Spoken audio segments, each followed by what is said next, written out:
Hello नमस्कार दोस्तों, मैं इंद्रेश कुमार एजुकेशन सेंटर में आप लोगों को स्वागत करता हूं। आज हम पढ़ेंगे कुछ महत्वपूर्ण करंट अफेयर्स पूरे डिटेल में। ये चैनल पर पहली बार विजिट कर रहे हैं तो चैनल को सब्सक्राइब करें, बेल आइकन को जरूर दबाएं और वीडियो को लाइक करें, शेयर करें और कमेंट करें।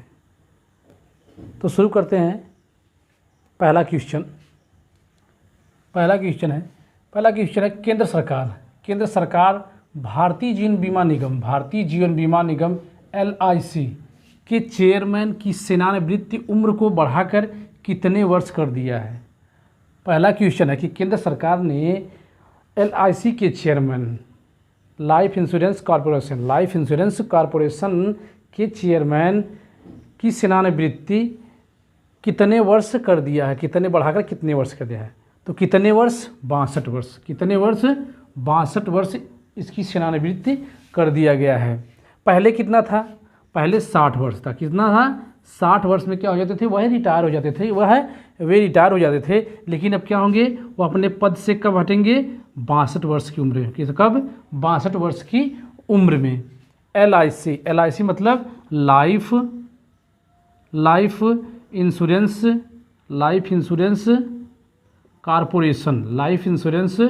कॉरपोरेशन।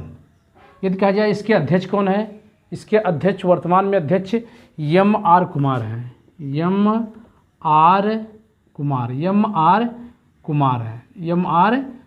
है इसके अध्यक्ष।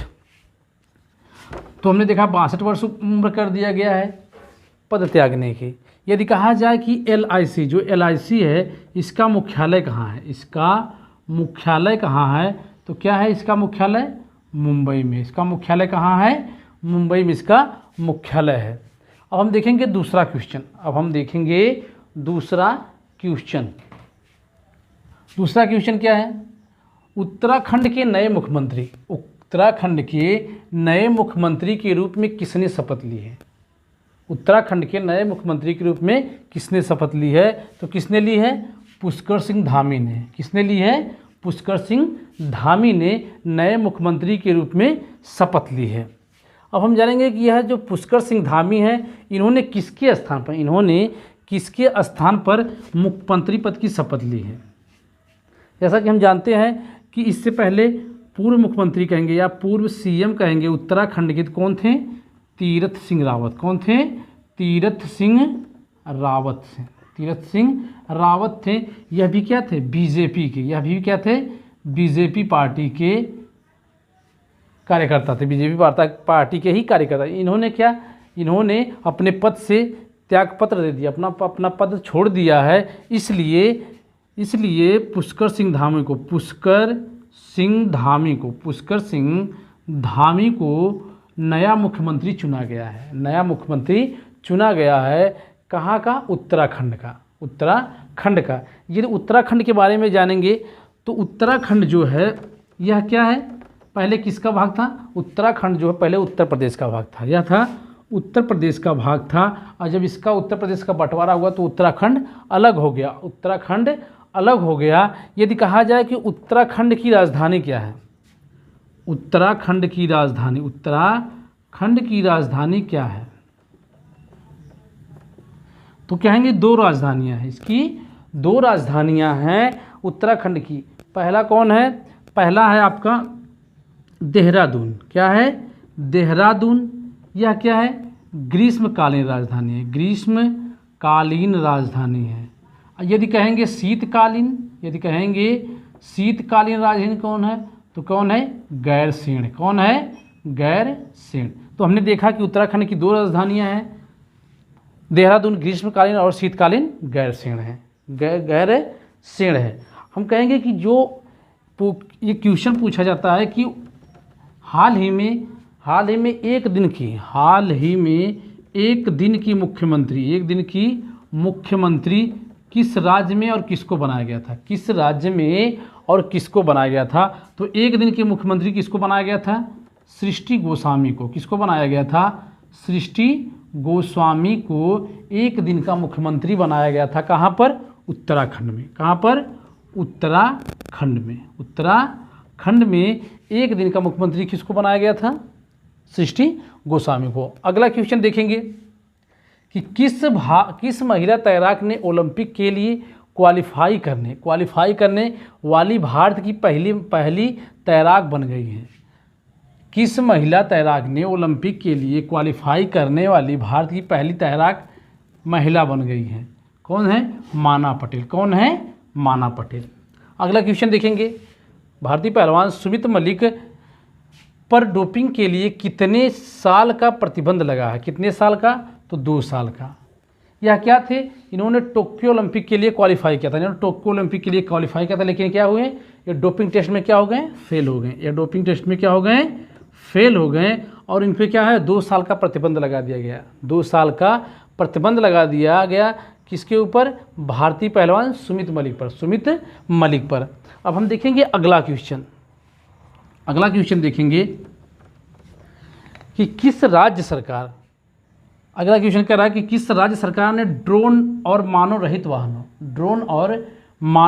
वाहनों के इस्तेमाल पर रोक लगा दी है? ड्रोन अर्थात जो ड्रोन वाले कैमरे हैं, या मानव रहित, बिना मानव के चलने, बिना ड्राइवरलेस कह सकते हैं, बिना मानव के चलने वाली गाड़ियों पर रोक किसने लगा दी है? चाहे वह इस्तेमाल हो, चाहे वह बिक्री हो, चाहे वह रखने के लिए क्यों ना हो, उस पर रोक किसने लगा ली? जम्मू कश्मीर ने। किसने लगाई है? जम्मू कश्मीर सरकार ने ड्रोन पर क्या लगा दी है? प्रतिबंध लगा दिया है। प्रतिबंध लगा दिया गया है। प्रतिबंध लगा दिया। कहाँ पर? श्रीनगर जिले में। श्रीनगर जिले में कहा गया है कि ड्रोन वाले कैमरे हो, चाहे ड्रोन से संबंधित कोई भी वाहन हो या मानव रहित वाहन हो, ऐसी चीज़ें क्या है? इस्तेमाल नहीं की जाएंगी। यदि कोई करता है उस पर जुर्माना लगा दिया जाएगा। यह कोई प्रतिबंधित हो गई है। अब हम देखेंगे जम्मू कश्मीर। थोड़ा बताएंगे कि जम्मू कश्मीर, यह जो जम्मू कश्मीर है, पहले क्या था? जम्मू कश्मीर और लद्दाख दोनों क्या थे? एक ही राज्य थे। एक ही क्या थे? राज्य के अंतर्गत आते थे। एक ही राज्य के अंतर्गत आते थे। लेकिन धारा 370 हटने के बाद जम्मू कश्मीर को क्या किया गया? विशेष राज्य का दर्जा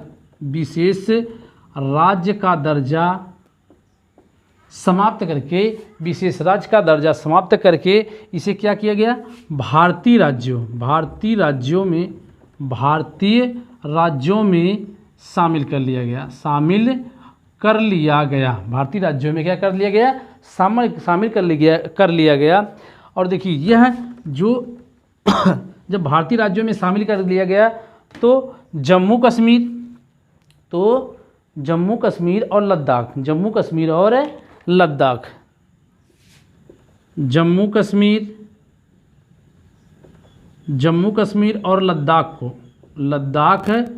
को दो अलग अलग राज्य से केंद्र शासित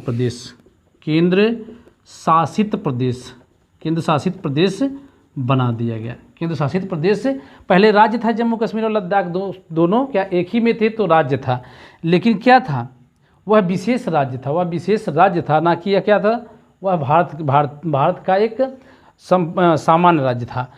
धारा 370 हटने के बाद क्या हो गया? वह भारत के सामान्य राज्यों की तरह हो गया। और इसे क्या कर दिया गया? इसे 2 भागों में बांट दिया गया। एक जम्मू कश्मीर, एक लद्दाख, दोनों को क्या कर दिया गया? केंद्र शासित प्रदेश बना दिया गया। यह घटना कब हुई? जम्मू कश्मीर और लद्दाख को अलग कब कर किया गया? 31 अक्टूबर 2019 को जम्मू कश्मीर और लद्दाख को अलग करके 2 केंद्र शासित प्रदेश बना दिए गए। यदि कहा जाए कि भारत में वर्तमान में कितने राज्य और कितने केंद्र शासित प्रदेश हैं? कितने राज्य और कितने केंद्र शासित प्रदेश हैं? तो कितने राज्य? 28 राज्य और 8 केंद्र शासित प्रदेश हैं।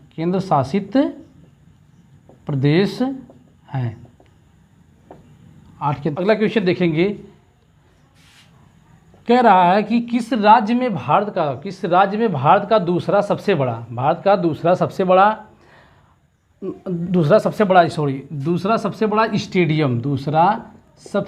स्टेडियम बनाए जाने की घोषणा की गई है। किस राज्य में भारत का दूसरा सबसे बड़ा स्टेडियम बनाए जाने की घोषणा की गई है? तो किस राज्य में और किस स्थान पर?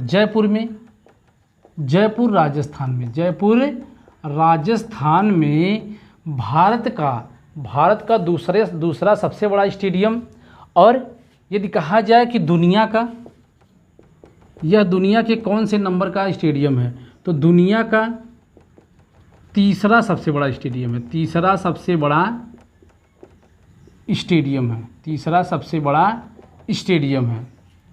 भारत का दूसरा सबसे बड़ा स्टेडियम कहाँ पर? जयपुर राजस्थान में बनाए जाने की घोषणा की गई है। यदि कहा जाए कि यह दुनिया में कौन से स्थान पर है? दुनिया में तीसरे स्थान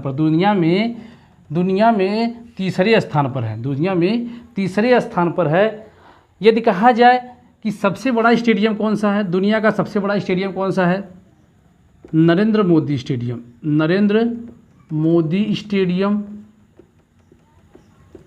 अहमदाबाद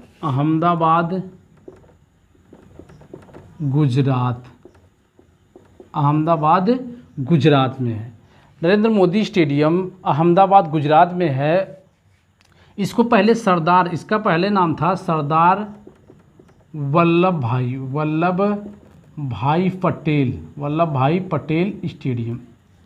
नरेंद्र मोदी स्टेडियम जो है यह दुनिया का सबसे बड़ा स्टेडियम है। इसका पहले नाम था सरदार वल्लभ भाई पटेल, लेकिन अब इसका नाम चेंज करके क्या कर दिया गया है? नरेंद्र मोदी स्टेडियम रख दिया गया है। यदि दुनिया का दूसरा सबसे बड़ा स्टेडियम कहा जाए तो मेलबर्न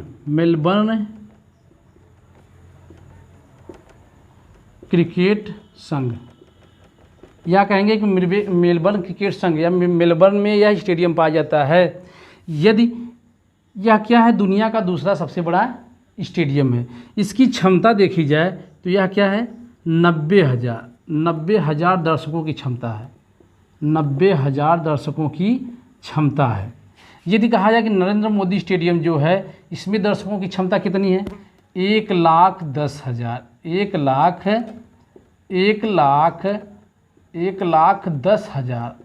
10,000 दर्शकों को बैठने की व्यवस्था है।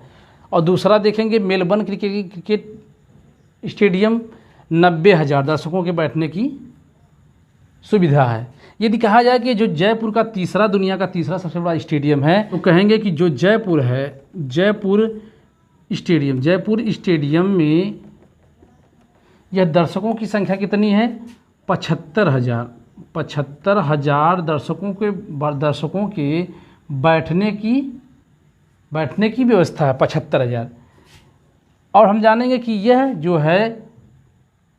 यह जो जयपुर स्टेडियम है इसको 100 एकड़ ज़मीन में बनाया जाएगा। 100 एकड़ ज़मीन में बनाया जाएगा और इसका निर्माण कार्य 2.5 से 3 साल लगेगा। 2.5 से 3 वर्ष लगेगा। इसके निर्माण कार्य में 2.5 से 3 साल का समय लगेगा। यदि कहा जाए कि टोटल कितना खर्च आएगा? 650 करोड़ का खर्च आएगा। तो हमने देखा कि जयपुर राजस्थान में दुनिया का तीसरा सबसे बड़ा क्रिकेट स्टेडियम बनने की घोषणा की गई है। यदि कहा जाए कि यह भारत में किस नंबर पे है? भारत का दूसरा सबसे बड़ा क्रिकेट स्टेडियम है। पहला नरेंद्र मोदी स्टेडियम अहमदाबाद गुजरात में है। यदि देखा जाए कि दुनिया का सबसे बड़ा स्टेडियम नरेंद्र मोदी स्टेडियम अहमदाबाद गुजरात में स्थित है। इसमें दर्शकों के बैठने की संख्या 1,10,000 की क्षमता है। और दूसरा देखा जाए दुनिया के दूसरे सबसे बड़ा स्टेडियम मेलबर्न क्रिकेट संघ 90,000 दर्शकों की बैठने की व्यवस्था है। और तीसरा जो है जयपुर स्टेडियम, इसमें 75,000 दर्शकों की बैठने की व्यवस्था है। यदि इसको कहा जाता है कि 2 पार्ट में इसका निर्माण 2 भागों में बांट कर किया जाएगा। इसका निर्माण 2 भागों में। पहला जो निर्माण कार्य शुरू होगा 45,000 दर्शकों के बैठने की व्यवस्था के साथ निर्माण कार्य शुरू होगा। निर्माण कार्य क्या होगा? शुरू होगा। और जो 30 यह उसके बाद 30,000 उसके बाद 30,000 दर्शकों के बैठने की व्यवस्था बाद में की जाएगी। इस तरीके से टोटल कितने हो गए? 75,000। कितने हो गए? 75,000 दर्शकों की बैठने की व्यवस्था किसमें है? जयपुर स्टेडियम में। चैनल को सब्सक्राइब करें, बेल आइकन को जरूर दबाएं, जिससे कि आपको सभी विषय की फ्री क्लासेस उपलब्ध हों। जय हिंद दोस्तों।